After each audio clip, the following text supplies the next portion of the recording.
The Pentagon has restarted their propaganda department.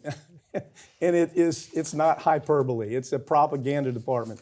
Last year, the federal government ramped up their production of pro-USA propaganda in the United States and abroad. God, we've done this story. Weren't we one of the hit elements on this propaganda? What was the woman's name? Spalding? Yeah, Spalding. Okay, Suzanne Spalding. So we were criticized because we were doing stories. We were doing stories that they thought were un-American because we were critical. I was critical of judges. I was critical because judges had been arrested for what was the thing in Philadelphia where they were the pay to play. Kids for cash thing. Yeah, I was critical of that. I was critical of some judges in other settings. So this Susan Spalding, whatever her name is, who is nothing more, she comes up through the spook industry. She was with the CIA. Yeah. She worked cyber CIA. And all of a sudden, she's criticizing me in public. She's criticizing what we're doing in public, saying it's un-American, by God. These guys they're not towing the propaganda line. So now we see it's emerging again, isn't it? It is. The Pentagon, like you said, last year, they restarted this program that is, they're now calling it, we're just trying to influence, right? You know, like you have the social media influencers. So the Pentagon says, well, hey, we can be influencers domestically and overseas. So The Intercept, Ken Klippenstein did a wonderful job on By the way, this. let me shout out to this guy. Ken Klippenstein and Lee Fong are brilliant. Yeah.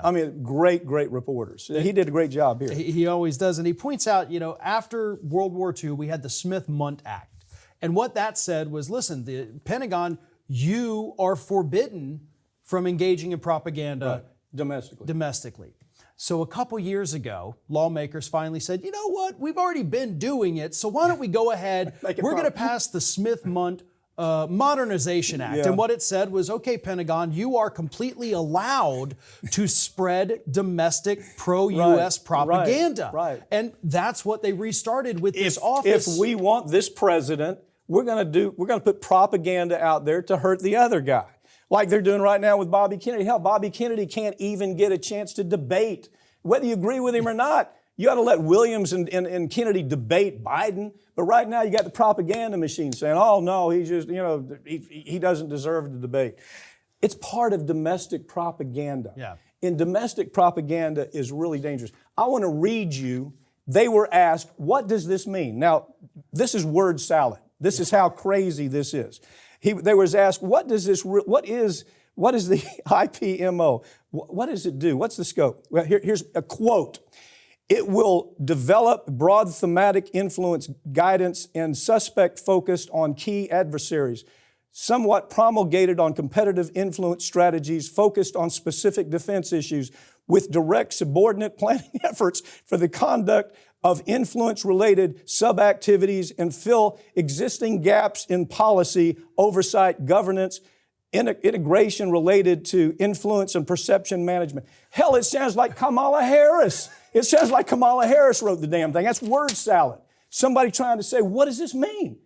Did you get anything out of that? Just those last two words, perception management. Yeah. Because that's what they're after, not just here in the U.S., but even abroad. The Intercept got a hold of a memo from last year where the Pentagon actually laid out, to their private folks how this works. And it basically says, all right, listen, country A wants something from country B, but, country C doesn't want country B to have it. So what we do is we go out there and we say, hey, listen, country C, country B, they're not so bad. We're going to push these news stories. We're going to, even if it's fake, it says, even if it's fake. I was just going to add, they don't differentiate. It's okay to do it if it's fake. Your point is this, perception management equals propaganda. Yeah. Okay, now what if? What if you have, now this is run by the Pentagon and the White House, so obviously, it all ties together. So all of a sudden, you have a candidate running for president who is against the Ukraine war, okay? Get the hell out of Ukraine. You got somebody who says we're spending too much on military. We got to cut back on military. You got these cats that have the ability to create domestic propaganda. What do you think they're going to do with that?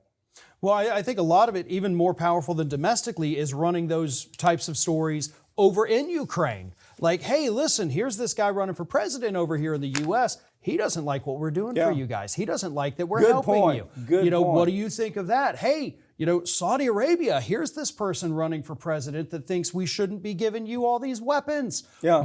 And so that is where this really becomes so disturbing, because they can shape U.S. influence by acting with their foreign counterparts, because the foreign counterparts, as we know, are also running propaganda here in the U.S. Right. I mean, look, you may or not agree with this. I'm 100% sure of it.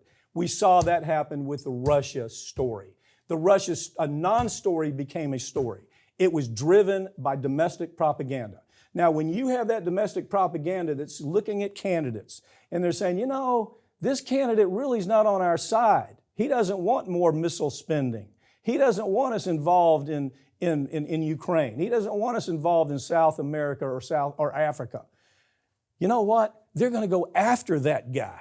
And it's going to be the fake news that they say is completely all right. The story can be fake according to them. That is the reality we're working at. It's 1984 on steroids, my friend.